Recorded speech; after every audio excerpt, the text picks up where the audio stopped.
H M Rashed খানকে বক্তব্য রাখার অনুরোধ করছি।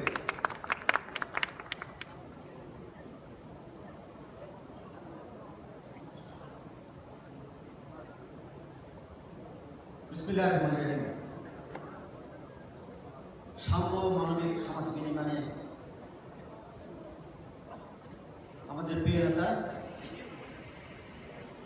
বাংলাদেশের আগামী রাষ্ট্রনায়ক দেশনায়ক তারেক রহমানের নির্দেশনা শিষ্য আজকের এই যৌথ কর্মী সভার সম্মানিত সভাপতি, বাংলাদেশ জাতীয়তাবাদী স্বেচ্ছাসেবক দল কেন্দ্রীয় নির্বাহী কমিটি বিপ্লবী সভাপতি, সাবেক ছাত্রনেতা, জননন্দিত জননেতা এস এম জামিল ভাই, মঞ্চ উপবিষ্ট আজকের অনুষ্ঠানে সম্মানিত প্রধান আলোচক, বাংলাদেশ জাতীয়তাবাদী যুবদল কেন্দ্রীয় নির্বাহী কমিটি সংগ্রামী সাধারণ সম্পাদক, সাবেক ছাত্রনেতা, জননন্দিত জননেতা নুরুল ইসলাম নয়ন ভাই, মঞ্চ উপবিষ্ট আজকের অনুষ্ঠানের বিশেষ আলোচক, বাংলাদেশ জাতীয়তাবাদী স্বেচ্ছাসেবক দল কেন্দ্রীয় কমিটি বিপ্লবী সিনিয়র সহসভাপতি, সাবেক ছাত্রনেতা ইয়াসিন আলী, মঞ্চ উপবিষ্ট বিশেষ আলোচক, এই বীর চট্টগ্রামের কৃতি সন্তান, ঢাকা বিশ্ববিদ্যালয় সবুজ চত্বর থেকে বেড়ে ওঠা ছাত্র নেতৃত্ব, বাংলাদেশ জাতীয়তাবাদী ছাত্রদল কেন্দ্রীয় সংসদের বিপ্লবী সিনিয়র সহসভাপতি আবু আফসার মোহাম্মদ ইয়াহিয়া, আজকে অনুষ্ঠানের সঞ্চালক জাতীয়তাবাদী ছাত্রদল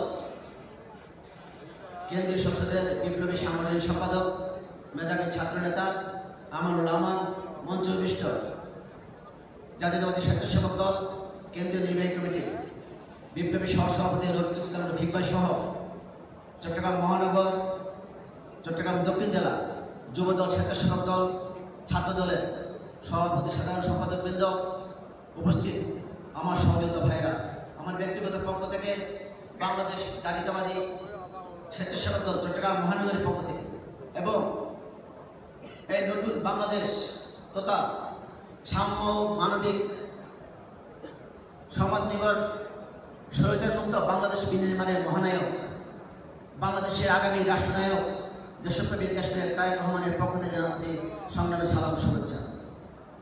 প্রিয় বন্ধুরা,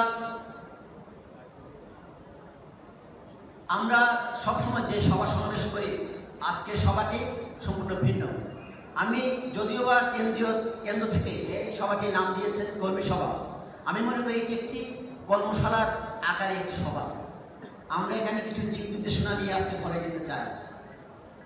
আমি মনে করি দেশনায়ক তারেক রহমান আজকে থেকে 2 বছর আগে যেটি বুঝেছিল, আমরা এখনো সেটি অনুধাবন করতে পারছি না। তার একটি জ্বলন্ত উদাহরণ হচ্ছে 31 দফা রূপরেখা। যে 31 দফা রূপরেখা নিয়ে সে তথাকথিত কিছু সমন্বয়করাও বুঝে উঠতে পারতেছে না। তারা নতুন বাংলাদেশ চায়, কিন্তু কিভাবে বাংলাদেশ চলবে তা বলতে পারে না। আমার নেতা দেশনায়ক তারেক রহমান আজ থেকে 1.5 বছর আগে সেই রূপরেখা ঘোষণা করেছেন। সংগ্রামী বন্ধুরা, তিনি বুঝতে পেরেছেন বাংলাদেশকে কোথায় নিয়ে যেতে হবে। আবারও মনে করিয়ে দিতে চায়, আমাদের নেতা তারেক রহমান বাংলাদেশের রাখাল রাজা, বাংলাদেশের স্বাধীনতার ঘোষক শহীদ রাষ্ট্রপতি জিয়াউর রহমানের ছেলে, আপসহীন দেশনেত্রী বেগম খালেদা জিয়ার ছেলে। তার দূরদর্শিতার কথা আপনাদেরকে বলে বোঝানো সম্ভব নয়। সুতরাং বুঝতে হবে কোন নেতার নেতৃত্বে আমরা রাজনীতি করছি। আজকে 18টি বছর আমরা ধীরে ধীরে দুর্বিষহ যন্ত্রণার মাধ্যমে আজকে বাংলাদেশকে আমরা পেয়েছি। যে বাংলাদেশের স্বপ্নটা আমরা লালন করেছি, সেই বাংলাদেশের স্বপ্নকে আমরা বাস্তবায়ী প্রতিফলন ঘটাতে চাই। সংগ্রামী বন্ধুরা, সেই বাংলাদেশ করার জন্য আজকের এই কর্মী সভা।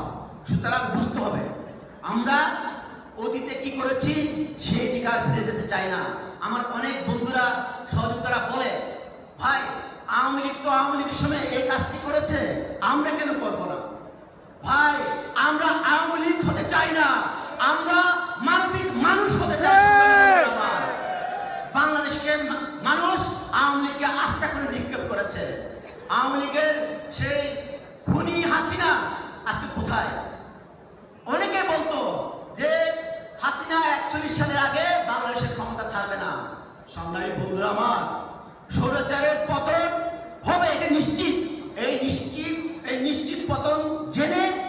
আমরা এই স্বৈরাচারের বিরুদ্ধে রাজনীতি করেছি, আন্দোলন করেছি, সংগ্রাম করেছি, ঘুমকে আরামকে হারাম করেছি। সংগ্রামী বন্ধুরা আমার, অনেক পরিবার পরিজনের চক্ষুশূল হয়েছেন, অনেক নেতা কর্মী আমরা ব্যক্তিগতভাবে অনেকে জানি অনেক সমস্যার মধ্যে ছিলেন। আজকে অনেক লাইভ কাজ হচ্ছে, সেজন্য অনেক কথা বলছি না সংগ্রামী বন্ধুরা আমার। সুতরাং আমাদের অনেক সহযোগিতাকে দেখেছি বহিষ্কার হতো, আমাদের বুকে তো রক্তক্ষরণ হয়, আমার সহযোগিতাকে যখন বহিষ্কার হয় আমরা অনেককে শোকজ করেছি, অনেককে কফিরত জানতে চাই, কিন্তু কেন কেন জানতে হবে? আমরা তো প্রশিক্ষিত কর্মী, আমরা 18 বছর ধরে এই হাইনার বিরুদ্ধে যুদ্ধ করেছি। সুতরাং ভাই আরেকটা কথা বলতে চাই, আমরা কি এখনো ক্ষমতায় গিয়েছি? সুতরাং আমাদেরকে তো অনেক দূর আগে যেতে হবে। কখন নিজের নির্বাচন হবে সেটি কোনো নিশ্চয়তা নেই। আমাদের বিরুদ্ধে ভিতরে বাইরে ষড়যন্ত্র হচ্ছে, আমাদের ভিতরে অনুপ্রবেশকারী ঢুকেছে। সুতরাং আজকে আমি বক্তব্য দেব না, বক্তব্য শোনার জন্য এসেছি, তারপরে কিছু কথা বলতে হয় নিজের দায়িত্ব থেকে। আমি একটি কথা স্পষ্টভাবে বলতে চাই, আজকের পর থেকে আমরা যারা এই কর্মশালা বা এই কর্মী সভা নির্দেশনা মেনে রাজনীতি করব, তারা রাজনীতি করার জন্য মনস্থির করেন। আর যারা এই নির্দেশনা মানতে পারবেন না, আমার মনে হয় তাদের হয়তো রাজনীতি করা সম্ভব হবে না। এটি ক্লিয়ার মেসেজ। আর একটি কথা বলতে চাই, আমি গত কয়েকদিন থেকে আমার বিভিন্ন এলাকায় কয়েকটি শোডাউন অর্থাৎ মিছিল করতে বাধা দিয়েছি, মিছিল করতে দিই নাই।